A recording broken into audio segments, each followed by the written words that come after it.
Did you, from the beginning, because after all you're an American singer, did you feel from the beginning, I play to win, I need to be on top? Did you have this will to become number one, to have actual success? Why? Because American singers do that? Well, generally, American artists at large have big ambitions, and they want to make it big. It's nothing wrong with that, by the way.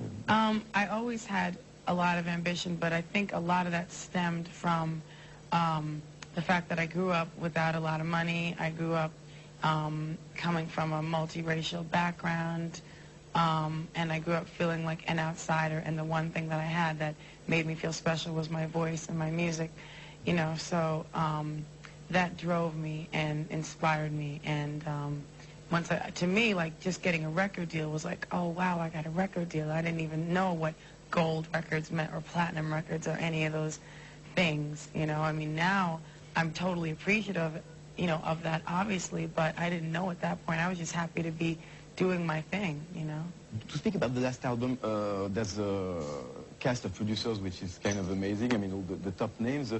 Did you choose them yourself? How did you get all these people working on your sound? Well, first of all, I worked with Jermaine Dupri on my last album. We did Always Be My Baby together, the remix on the original version, and one other song on the album called Long Ago. This is on the Daydream album. So we've been working together since like '95, and we've been good friends since then. Brad and Jermaine and I are good friends. So I like working with people who I like, and I also respect him as a producer, because unlike some people who are very big producers and never go into the studio and have everybody else doing their work for them, Jermaine actually is in the studio with me. Like, I'll stay in the studio all night. Jermaine will stay there all night. We'll work together. So that was a given that we would work together. Puffy and I did the Fantasy remix in '95 with Old Dirty Bastard, and that was one of my most successful singles. So, when it came time to do this album, I went to him again. I was like, do you want to do a remix, da-da-da-da? He was like, I want to get on the album. So we were like, all right, let's do some records on the album. And it was good because he's also got someone that works for Bad Boy named Stevie J, who's really talented, and we ended up in the studio together a lot, working together.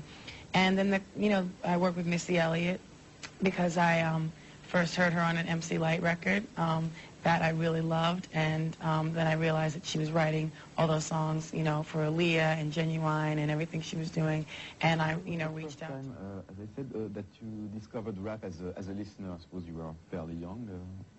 The first time I discovered rap as a listener was probably 5th grade when Rapper's Delight came out, and we used to listen to the record over and over and memorize the words. Sugar Hill Gang. And then did you follow up, or? Yeah. And then from there, it was like, whatever records really crossed over, because it really wasn't the underground records that got to the little 5th and 6th grade kids at that point. I mean, I grew up in New York listening to like BLS and Kiss, where they really first broke rap music. So you would have like, Curtis Blow or Grandmaster Flash and the Furious Five, like those kind of records that got that big were the records that, we would hear.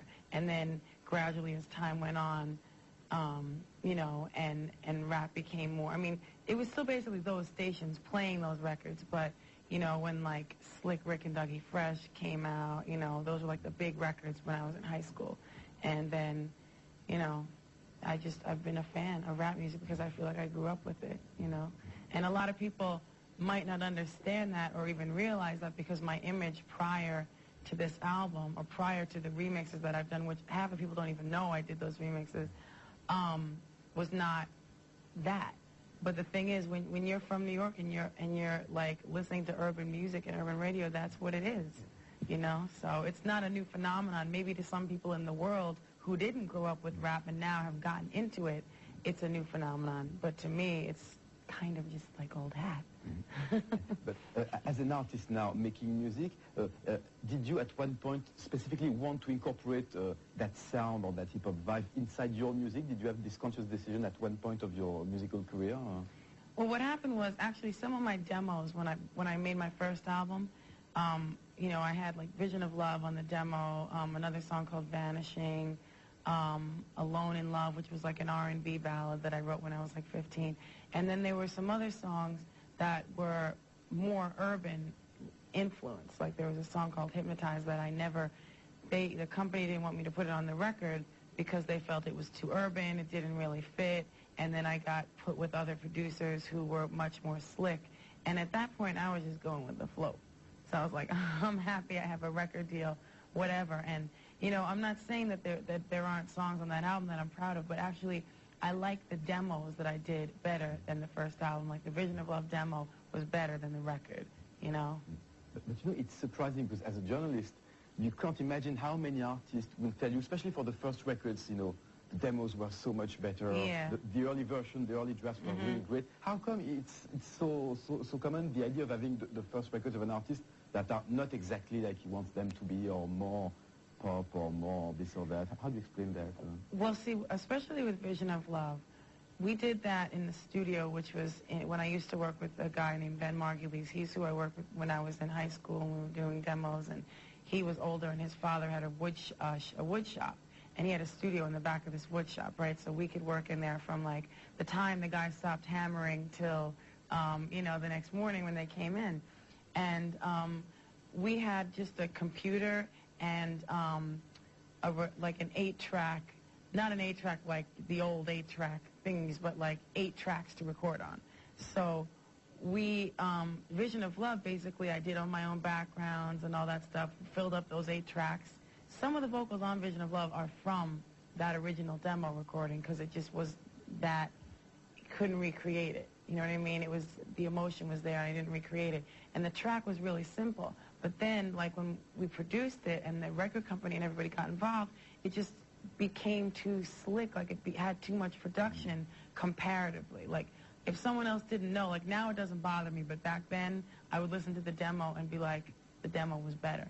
The demo was really better because there weren't so many opinions involved. Album Butterfly, lots of journalists or people saw it as a quote-unquote metamorphosis or kind of act of emancipation in the sense that you are showing another side of yourself. Did you know that it was going to be that type of a shock for some of the audience to know that this is the new Mariah Carey and it's fairly different from what one would have expected from the last albums? What I think this album is, I think it is a metamorphosis in a way, but I think that what it is an updated version of my favorite things from each album. Meaning that I don't think it's a drastic change.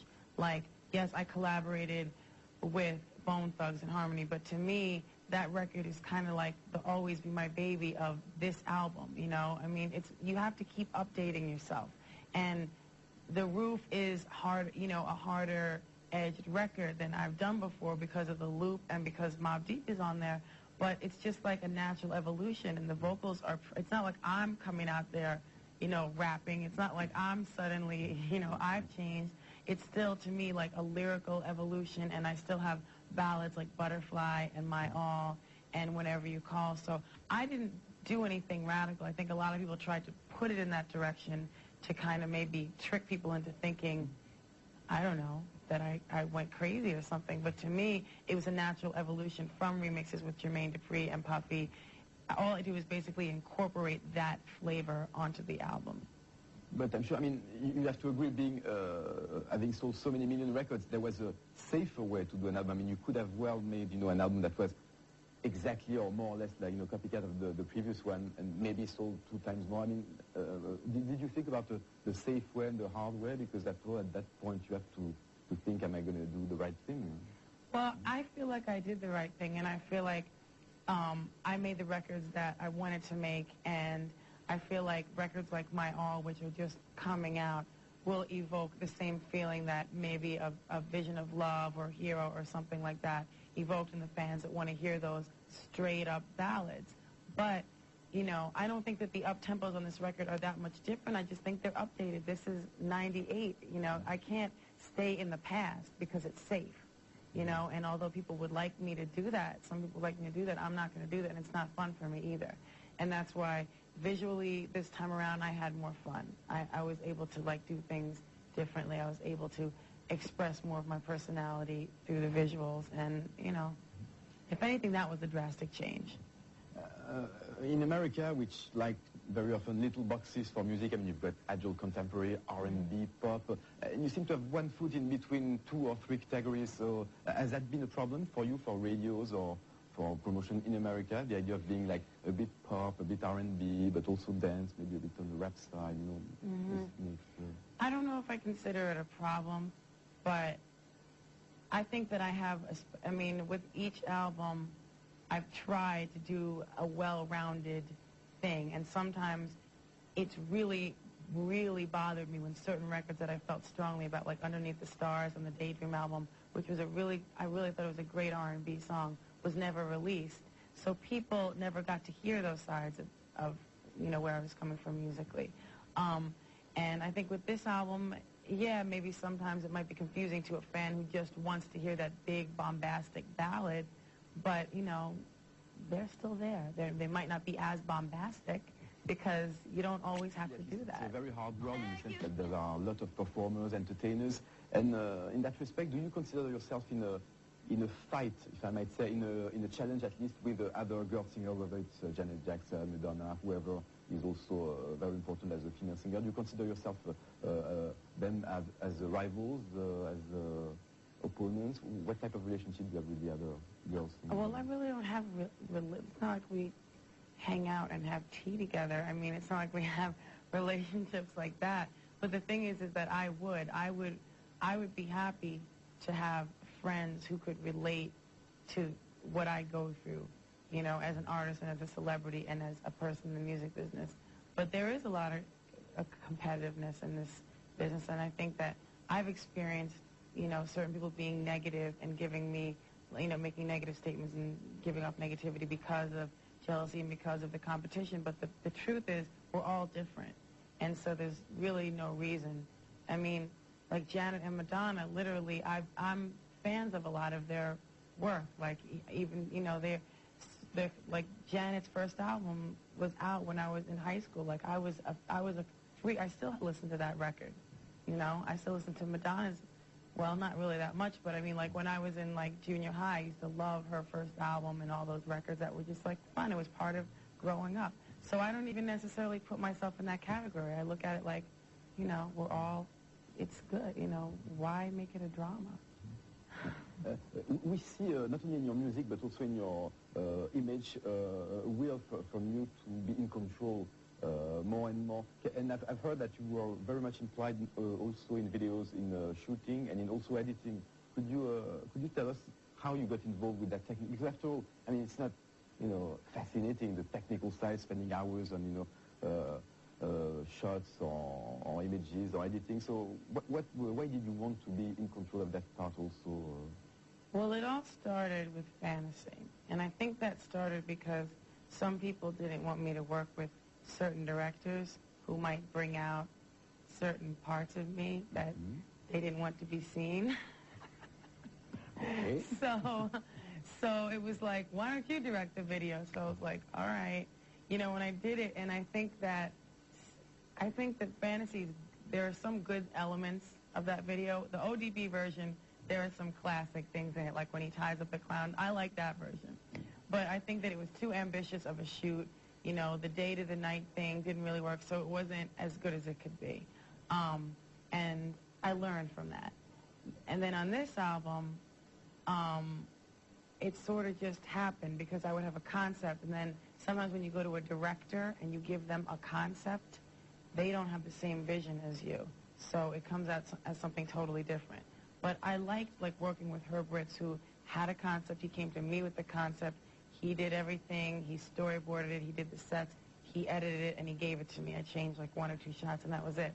And if I could do that all the time, I'd be happy. But I guess as a songwriter, sometimes I get a visual thing in my head, and I can't let go of it. Do you have an idea already now of what the future is going to be like for you? Well, I'm hoping they're going to release a few more singles from this album. And I have, I'm shooting a movie in July with Chris Tucker called 00 Soul. I believe this is all put together now so I can talk about it. And I think it's going to be a really fun project. And then there's a movie that's being rewritten right now for me. And it's, the working title is All That Glitters. And it's a project that I'm really, really involved in. And the soundtrack is going to be something really interesting because it's set in the 70s, and it's inspired by, like, all the soul music of the 70s. Not the disco part necessarily, but more like what was going on in, you know, in soul music. So That's what I call a real challenge, because even though you've sold millions and millions and millions of albums, you know yourself that being a singer who wants to become an actor, you'll have everybody pointing down on you, haha, now she wants to become an actor, but is she good? Or stuff. Yeah. Are you ready for that type of slack that might come from... There's going to be slack no matter what I do. And the truth of the matter is I've wanted to act for a really long time, and there have been personal things that have prevented that. And so now being able to do it, I feel like it's just going to be able to either, like with this project in July, that's more about fun, and it's a comedy, and it's action. It's going to be, I'm really looking forward to that. The other project is going to be a big emotional release for me. So either way, whatever people say, it's still going to be beneficial to me as a person. And I've been studying for like a year and a half, and I'm not going into it like some people, like, I don't need to study. I'm a big star. Like, that's not my vibe. My vibe is you can always be better at what you do and improve yourself as a person and as an artist, and that's how I'm going into this. So does it mean that you do it now because you know you're ready for it, and it's not like just something that you can afford if you want to? Do you really do it because you think now is the time that you're ready to do it? Or? No, I would have done it a couple of years ago, but people were trying to dissuade me at that point. And, you know, at this point, I'm trying to kind of make up for lost time because I really wanted to do it before. I mean, I studied acting as a little girl. It's something that I've always wanted to do. So, yes, I feel I'm ready for it at this point, and maybe it was right for me to wait until now. But whatever, just the studying itself has helped me as an artist and everything, so...